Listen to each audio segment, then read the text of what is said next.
সুপ্রিয় শিক্ষার্থীবৃন্দ, আশা করি ভালো আছো। তোমাদের সাথে প্রোনাউন রেফারেন্সিং বা আনক্লিয়ার প্রোনাউনের আরেকটি ক্লাস নিয়ে উপস্থিত হলাম। পার্ট 1 এর পরে পার্ট 2। তোমরা জানো প্রোনাউন রেফারেন্সিং এর আগে একটি ক্লাস হয়ে গিয়েছে। তো আজকে পার্ট 2 এর ক্লাস। তো পার্ট 2 এর ক্লাসে প্রোনাউন রেফারেন্সিং এর কিছু গুরুত্বপূর্ণ নিয়ম দেখানো হয়েছে। তো চলো সে প্রোনাউন রেফারেন্সিং এর গুরুত্বপূর্ণ নিয়মগুলো আমরা দেখি। তো তার আগে বলে নিই, যারা পার্ট 1 এর ক্লাসটি দেখোনি তো অবশ্যই পার্ট 1 এর ক্লাসটি দেখে নিয়ে তারপর পার্ট 2 এর ক্লাসটি শুরু করবে। আর এই ভিডিওতে ভিডিও ডেসক্রিপশন বক্সে পার্ট 1 এর যে লিংকটা দিয়ে দেওয়া আছে, সেটা থেকে খেয়াল করবে, যাতে করে পার্ট 1 না দেখলে কিন্তু পার্ট 2 একটু আনক্লিয়ার মনে হবে, যে কারণে পার্ট 1টা দেখবে। তো দেখা যাক রুল নাম্বার 8। পার্ট 1 এর রুল 1 থেকে 7 পর্যন্ত দেখানো হয়েছিল। তো এখান থেকে রুল 8 থেকে পার্ট 2 তে শুরু করা হয়েছে। রুল নাম্বার 8, প্রোনাউনের ভুল প্রয়োগ থাকলে। তো অনেক সময় আমরা প্রোনাউনের ভুল প্রয়োগ থাকলে সেটাকে ঠিক করতে হবে। যেমন ব্যক্তি বোঝাতে হি সি দে, আমরা ব্যক্তি বোঝাতে প্রোনাউন হি সি দে ব্যবহার করি। তো এর পরিবর্তে যদি ইট বা দোজ ব্যবহার করা হয়, তাহলে এটা হলো প্রোনাউনের ভুল প্রয়োগ। যেমন once a dog was found a piece of meat, একদা একটা ডগ এক টুকরো মাংস পেয়েছিল। তাহলে হি was crossing a canal, সে একটা ক্যানেল বা নদী পার হচ্ছিল। তা আসলে আমরা তো ডগের প্রোনাউন তো হি ইউজ করতে পারি না। আমাদের এখানে প্রোনাউন ইউজ করা উচিত হলো ইট। ইট ওয়াজ ক্রসিং এ ক্যানেল, সেজন্য কারেক্ট হবে ইট ওয়াজ ক্রসিং এ ক্যানেল। তো এরকম ভাবে আমরা ব্যক্তি বোঝাতে হি সি ইট বা হি সি দিয়ে ব্যবহার করব প্রোনাউন, এবং বস্তু বোঝাতে ইট বা দোজ প্রোনাউন ব্যবহার করব। এরকম ভাবে আমরা প্রোনাউনের ভুলটাকে সংশোধন করব।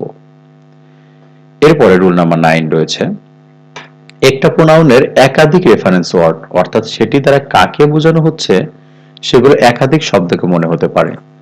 তো এরকম যদি একটা প্রোনাউনের একাধিক রেফারেন্স ওয়ার্ড বা কাকে বোঝানো হচ্ছে সেটাকে যদি ক্লিয়ারলি না বোঝানো হয়, তো সেই ক্ষেত্রে আমাদের সেটাকে ক্লিয়ার করে বোঝাতে হবে। কারণ দুইটা রেফারেন্স ওয়ার্ড হতে পারে না, একটাকেই আইডেন্টিফাই করতে হবে, একটাকে ক্লিয়ার করতে হবে। যেমন the leaders say to the supporters that they would enjoy more facilities. Leader সাপোর্টার্সকে বলল যে তারা বা আরো বেশি সুযোগ সুবিধা ভোগ করবে। এই তারাটা কারা? কারণ এর আগে দুইটা নাউন রয়েছে, দ্য লিডার্স আর একটা হলো দ্য সাপোর্টার্স। দ্য লিডার্স এর প্রোনাউনও দে এবং দ্য সাপোর্টার্স এর প্রোনাউনও হবে দে। তাহলে এই দে দ্বারা কাকে বুঝিয়েছে এটা আনক্লিয়ার রয়েছে, এটাকে ঠিক করতে হবে। এই দিয়ে দুইটা রেফারেন্স ওয়ার্ডকে বোঝানো হচ্ছে, লিডার্স এবং সাপোর্টার্স। তাহলে এখানে ক্লিয়ার করতে হবে যে the supporters would enjoy more facilities, যে সাপোর্টাররা বেশি সুযোগ সুবিধা উপভোগ করবে। যে the leaders said to the supporters that the supporters would enjoy more facilities, সাপোর্টার্সরাই বেশি সুযোগ সুবিধা ভোগ করবে। তাহলে প্রোনাউনটি কোন রেফারেন্স ওয়ার্ডটাকে নির্দেশ করছে সেটাকে ক্লিয়ার করে দিতে হবে এই জাতীয় ভুলগুলোকে। আচ্ছা, রুল নাম্বার 10, প্রোনাউন যাকে উল্লেখ করে সেটি হাইড থাকতে পারে, সেটা লুকায়িত থাকতে পারে। এটা দ্বারা বোঝায় যে উল্লেখিত শব্দটি সরাসরি রূপ ব্যবহার করলে সেটি ভুল অর্থ দেয়, সেখান থেকে পরিবর্তন করে সঠিক রূপ অর্থাৎ নাউন রূপে আনতে হবে।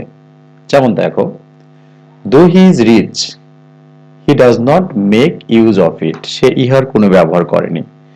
এখানে হি বা আসলো থেকে, ইটি বা আসলো থেকে, হি দ্বারাই বা কাকে বোঝানো হয়েছে, ইট দ্বারাই বা কাকে বোঝানো হয়েছে, এই জিনিসগুলো আসলে অনেকটা আনক্লিয়ার। তো এই জিনিসগুলোকে আমাদের অবশ্যই আনক্লিয়ার করা উচিত বা করতে হবে। তাহলে সেক্ষেত্রে দো দ্য ম্যান ইজ রিচ, তাহলে হি যেহেতু কোনো ব্যক্তির পরিবর্তে বসেছে, আমরা কোনো নাম বা দ্য ম্যান, দ্য পারসন এরকম ব্যবহার করতে পারি। যেমন দো দ্য ম্যান ইজ রিচ, যদিও লোকটি ধনী, he does not make use of his of, এখানে যেমন রয়েছে ইট। তো ইট বলতে কি, যেহেতু ধনী ব্যক্তির কি থাকে, টাকা থাকে, সম্পদ থাকে, এরকম। তো দো দ্য ম্যান ইজ রিচ, যদিও লোকটি ধনী, he does not make use of his riches, সে তার রিচেস, সে তার সম্পত্তির কোনো ব্যবহার করে না, সে তার সম্পত্তির কোনো ব্যবহার করে না। আবার বলছি, though the man is rich he does not make use of his riches, সে তার সম্পত্তির কোনো ব্যবহার করে না। তো এই ক্ষেত্রে এই জাতীয় প্রোনাউন গুলোকে আমাদের ক্লিয়ার করে দিতে হবে যে কোনটা দ্বারা আসলে কাকে বোঝানো হয়েছে।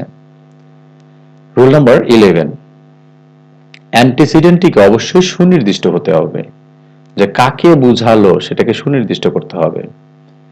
যেমন in case of reducing pollution they opine that public awareness is a must.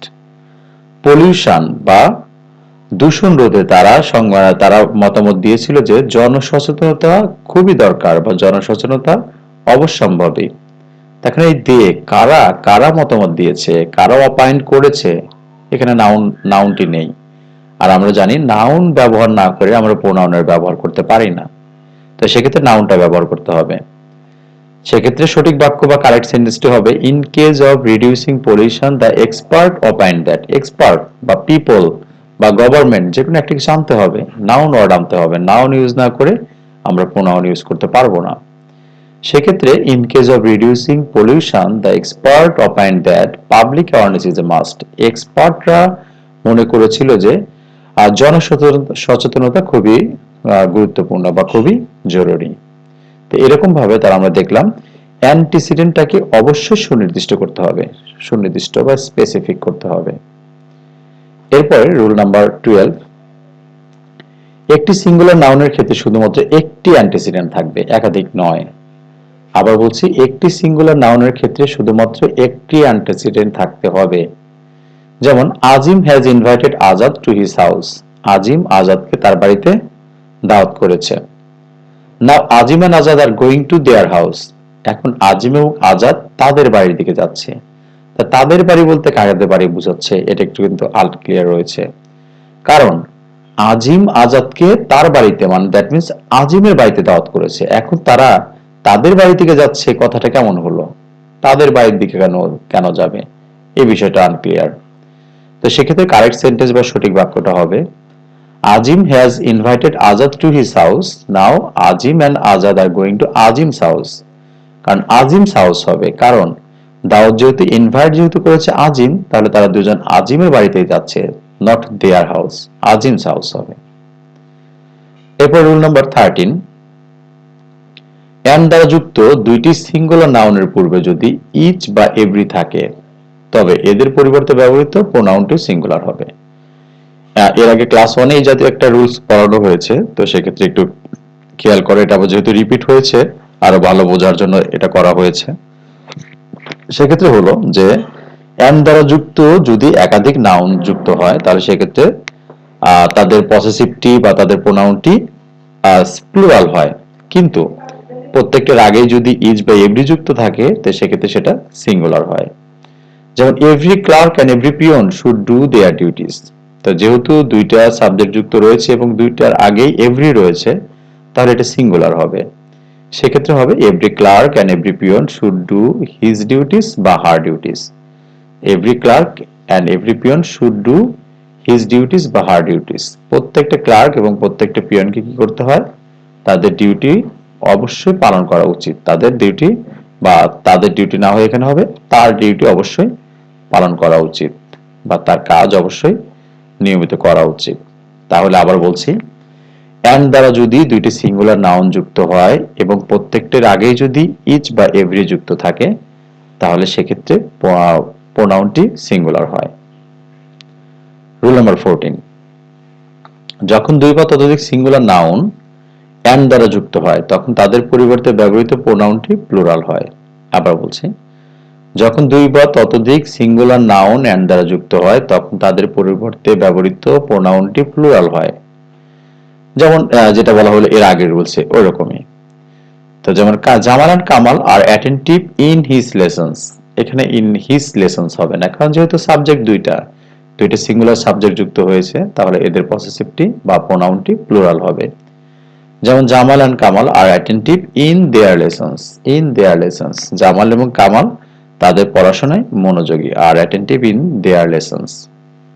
আবার বলছি, দুই বা ততোধিক সিঙ্গুলার নাউন যদি এন্ড দ্বারা যুক্ত হয়, তাহলে তাদের পসেসিভটি প্লুরাল হয়। রুল নাম্বার 15, নাউনের পরিবর্তে ব্যবহৃত প্রোনাউন অনুযায়ী নাম্বার, জেন্ডার ও পার্সন হয়ে থাকে। যে প্রোনাউন আমরা নাউনের পরিবর্তে ব্যবহার করব, তার অনুযায়ী নাম্বার, জেন্ডার ও পার্সন হয়ে থাকবে। যেমন the girl lost his book. এখন দ্য গার্ল সাবজেক্ট হলো দ্য গার্ল, দ্য গার্লের পরিবর্তে আর হিজ হতে পারে না, কারণ দ্য গার্লের পরিবর্তে হবে হার বুক, হার হবে।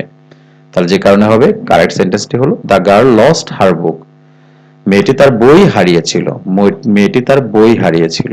তো হার বুক হবে, হিজ বুক না। হিজ হলে যদি সাবজেক্ট যদি মেল পারসন থাকতো বা মেল থাকতো সেক্ষেত্রে হিজ হতো, কিন্তু সাবজেক্ট তো ফিমেল, যে কারণে হার হবে। She is a poet, she is a poet আসলে যদি আমরা পয়েট সব ক্ষেত্রে ব্যবহার করি, কিন্তু যখন কারেকশন করবে এরকম, তো সেক্ষেত্রে তো প্রপার ওয়ার্ডটাই বসাতে হবে। যেমন শি ইজ এ পয়েট হবে না, শি ইজ এ পয়েটেস, সে একজন মহিলা কবি, শি ইজ এ পয়েটেস হবে। আবার বলছি, নাউনের পরিবর্তে ব্যবহৃত প্রোনাউন অনুযায়ী নাম্বার, জেন্ডার ও পার্সন হয়ে থাকে।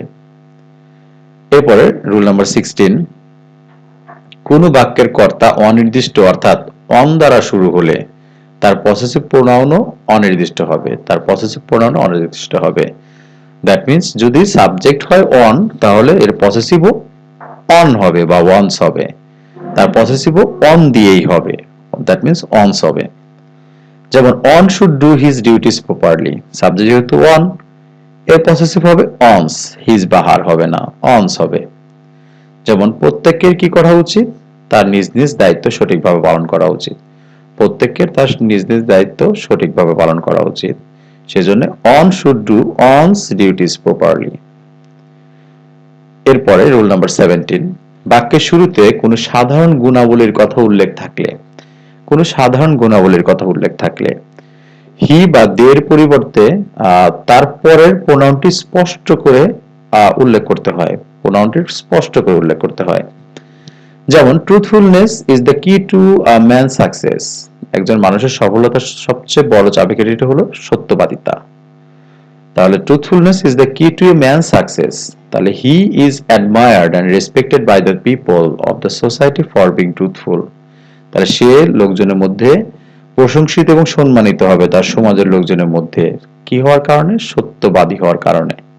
তা আসলে হির নাউনটাই এই বাক্যে ব্যবহার করা হয়নি, নাউনটি ব্যবহার করা হয়নি, যে কারণে আমরা প্রথমেই হি ব্যবহার করব না, তাহলে সঠিক নাউনটা ব্যবহার করব। যেমন a truthful man is admired and respected, একজন সত্যবাদী মানুষকে প্রশংসা করা হয় এবং সম্মানিত করা হয় কার দ্বারা, the people of the society for being truthful, সমাজের লোকজন তাকে প্রশংসা করে বা সম্মান করে কিসের জন্য, তার সত্যবাদী হওয়ার কারণে, তার সত্যবাদী হওয়ার কারণে। তো যে কারণে এখানে আমরা হি ব্যবহার করব না, কারণ যেহেতু নাউন দেওয়া নেই প্রথম দিকে বা এই বাক্যের মধ্যে নাউনটি দেওয়া নেই, তো সে কারণে আমরা এখানে ডিরেক্টলি নাউনটি ব্যবহার করব, হি এর পরিবর্তে ট্রুথফুল ম্যান ব্যবহার করব। সুপ্রিয় শিক্ষার্থীবৃন্দ, প্রোনাউন রেফারেন্সিং এর সেকেন্ড পার্টের ক্লাসটি এখানেই শেষ। ক্লাস সম্পর্কে তোমাদের কোনো মন্তব্য থাকলে অবশ্যই কমেন্টস করে জানাবে, আর যদি তোমাদের আরো কোনো ক্লাসের বিশেষভাবে প্রয়োজন হয়ে থাকে তো সেক্ষেত্রেও আমাকে কমেন্টস করে জানাবে। তো ইনশাল্লাহ তোমাদের সেই চাহিদাগুলো পূরণ করার চেষ্টা করব। তো সবাই ভালো থাকবে, ঠিকমতো পড়াশোনা করবে। আল্লাহ হাফেজ।